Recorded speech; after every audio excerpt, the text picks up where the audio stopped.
तामिळनाडूचे मुख्यमंत्री थलपती विजय म्हणजे सी जोसेफ विजय यांनी नुकताच टीव्हीके सरकार म्हणून आपला पहिला अर्थसंकल्प आणि कृषी अर्थसंकल्प सादर केला होता। त्यात राज्यातील शेतकऱ्यांना मोठा दिलासा देत त्यांनी टोमॅटो आणि कांद्यासाठी किंमत आधार योजना ही घोषित केली होती। बरं, आता याला काही फार दिवसही झाले नाहीयेत, अगदी आठवडा झाला असेल। त्यानंतर आता पुन्हा एकदा टीव्हीके सरकारनं राज्यामध्ये मास्टर स्ट्रोक मारला असून शेतकऱ्यांसाठी मोठा निर्णय घेतलाय। त्यामुळे पुन्हा एकदा 2 नाही तर 3 दिवसांनी देशाच्या राजकारणामध्ये चर्चेत असणारे थलपती चांगलेच गाजतायत। आता हा निर्णय कशाच्या संदर्भात आहे तर राज्यामधील ऊस आणि भातासंदर्भातला। मुख्यमंत्री थलपती विजय यांनी मोठा निर्णय घेत ऊसासाठी 709 रुपये प्रति टन एवढं प्रोत्साहन अनुदान जाहीर केलंय। त्यामुळे गेल्या गाळप हंगामातील ऊसासाठी शेतकऱ्यांना एकूण 4000 रुपये एवढा भाव हाती पडणार आहे। तर दुसरीकडे उत्तम प्रतीच्या भातासाठी केंद्र सरकारच्या किमान आधारभूत दरासह शेतकऱ्यांना उत्तम प्रतीच्या भातासाठी 2750 रुपये प्रति क्विंटल आणि सामान्य प्रतीच्या भातासाठी 2600 प्रति क्विंटल एवढा भाव मिळणार आहे। तेव्हा तामिळनाडू सरकारनं मागील सरकारच्या म्हणजेच डीएमकेच्या एम.के. स्टॅलिन यांच्या सरकारच्या तुलनेमध्ये आता ऊसाच्या अनुदानामध्ये किती वाढ केली आहे, तामिळनाडूतील शेतकऱ्यांना सरकारी साखर कारखान्यांमध्ये ऊसाचा साखर उतारा कमी असताना कसा फायदा होणार आहे आणि केंद्राच्या MSP पेक्षा म्हणजे जी किमान आधारभूत किंमत आहे त्यापेक्षा राज्य सरकारकडून अतिरिक्त किती रुपयांचा फायदा होणार आहे हेच आपण या व्हिडिओमध्ये सविस्तर पाहणार आहोत। माहिती अत्यंत महत्त्वाची आहे, व्हिडिओ शेवटपर्यंत बघा। नमस्कार, मी अमोल डोईफोडे आणि आपण पाहताय महाराष्ट्र टाइम्स ऑनलाइन। आता एवढी चर्चा होण्यामागचा हा निर्णय नेमका काय घेतलाय तामिळनाडू सरकारनं तर तामिळनाडू सरकारचे मुख्यमंत्री सी जोसेफ विजय यांनी विधानसभेमध्ये मोठी घोषणा केली आणि भात आणि ऊस उत्पादक शेतकऱ्यांसाठी विशेष बोनस आणि प्रोत्साहन रक्कम जाहीर केली आहे। ऊसासाठी विशेष प्रोत्साहन देत असताना त्यांनी भात खरेदी दरातही मोठी वाढ केली आहे। तामिळनाडू सरकार गेल्या अनेक दिवसांपासून मोठ्या घोषणा करते, त्यातच आता सरकारनं भातासाठी 159 ते 289 प्रति क्विंटल एवढं अतिरिक्त प्रोत्साहन आणि ऊसासाठी 709.50 पैसे प्रति टन अतिरिक्त प्रोत्साहन अनुदान जाहीर केलंय। त्यामुळे ऊस उत्पादक शेतकऱ्यांना 4000 प्रति टन तर भात उत्पादकांना प्रकारानुसार 2600 ते 2750 प्रति क्विंटल एवढा दर मिळणार आहे। त्यामुळे निश्चितपणे राज्यातील शेतकऱ्यांना याचा मोठा फायदा होणार आहे। महत्त्वाचं म्हणजे काय तर ज्यावेळी विजय यांनी तामिळनाडूच्या मुख्यमंत्री पदाची धुरा हाती घेतली होती तेव्हाच मागील सरकारनं 10 लाख कोटी रुपयांचं कर्ज काढून तिजोरी रिकामी केली असा आरोप केला। त्यामुळे तामिळनाडू सरकारच्या तिजोरीची आर्थिक स्थिती सध्या ताणतणावाखालीच आहे। राज्यावरती कर्जाचा मोठा डोंगर असून 2026-27च्या अर्थसंकल्पानुसार राज्याचं एकूण कर्ज जवळपास 10.98 लाख कोटींपर्यंत पोहोचलंय आणि तसा अंदाज देखील आता वर्तवला जातोय। वाढता कर्जाचा भार आणि व्याजाची परतफेड यामुळे राज्याची आर्थिक स्थिती ही आव्हानात्मक बनली आहे।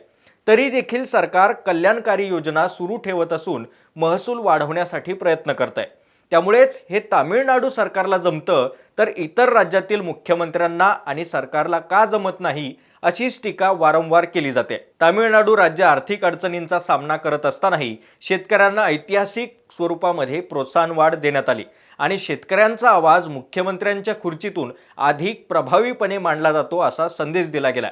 भात आणि ऊसासाठी अनुदान जाहीर करत असताना आपण जर तामिळनाडूतील शेतकऱ्यांना ऊसासाठी 4000चा भाव कसा मिळणार हे जर समजून घेतलं तर त्यामागे काही गणित आहेत। मागील 2024-25 या वर्षामध्ये तत्कालीन डीएमके सरकार म्हणजेच एम.के. स्टॅलिन यांचं जे सरकार होतं त्यांच्याकडून हे प्रोत्साहन अनुदान 349 प्रति टन एवढं होतं। त्यामध्ये आता थलपती विजय यांच्या राज्य सरकारनं वाढ करत ऊसाच्या अनुदानामध्ये गेल्या वर्षीच्या तुलनेत 360 रुपये एवढी वाढ करून हे प्रोत्साहन अनुदान 709 रुपये एवढे जाहीर केलंय। तर दुसरीकडे केंद्र सरकारचे FRP 9.5% उतार्यासाठी 3290 रुपये यावरती तामिळनाडूतील शेतकऱ्यांना 709 रुपये अनुदान मिळणार आहे। त्यामुळे ऊस उत्पादकांना आता 4000 रुपये एवढी रक्कम मिळणार आहे।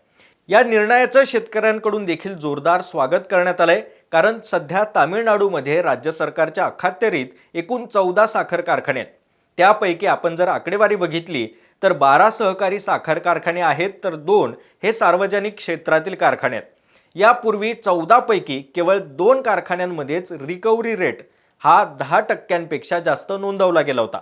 तर अनेक कारखान्यांमध्ये हाच साखरेचा उतारा 8% देखील कमी राहिलाय। त्यामुळे वाढीव प्रोत्साहनाची घोषणा ही शेतकऱ्यांसाठी महत्त्वाच्या वेळी करण्यात आली आहे।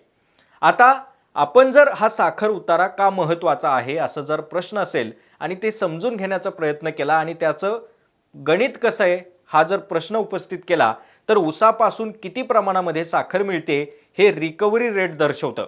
हा उतारा जितका जास्त असेल तितका शेतकऱ्यांना मिळणारा दर देखील असतो। मात्र रिकव्हरी रेट 9.5%पेक्षा कमी असल्यास शेतकऱ्यांना किमान म्हणजेच FRP मिळण्याचा अधिकार असतो। यानंतर वळूया TVK सरकारच्या दुसऱ्या मोठ्या जाहीर करण्यात आलेल्या घोषणेकडे। तामिळनाडूच्या इतिहासामध्ये पहिल्यांदाच भात अनुदानामध्ये मोठी वाढ करण्यात आली आहे। तामिळनाडूत 1 सप्टेंबरपासून भात खरेदीचा हंगाम सुरू होणार आहे आणि असं असताना आता केंद्र सरकारच्या हमी भावावरती राज्य सरकारकडून देखील प्रोत्साहन अनुदान जाहीर करण्यात आलंय। उत्तम प्रतीच्या भातासाठी 289 रुपये आणि सामान्य प्रतीच्या भातासाठी 159 रुपये अनुदान राज्य सरकारनं जाहीर केलंय।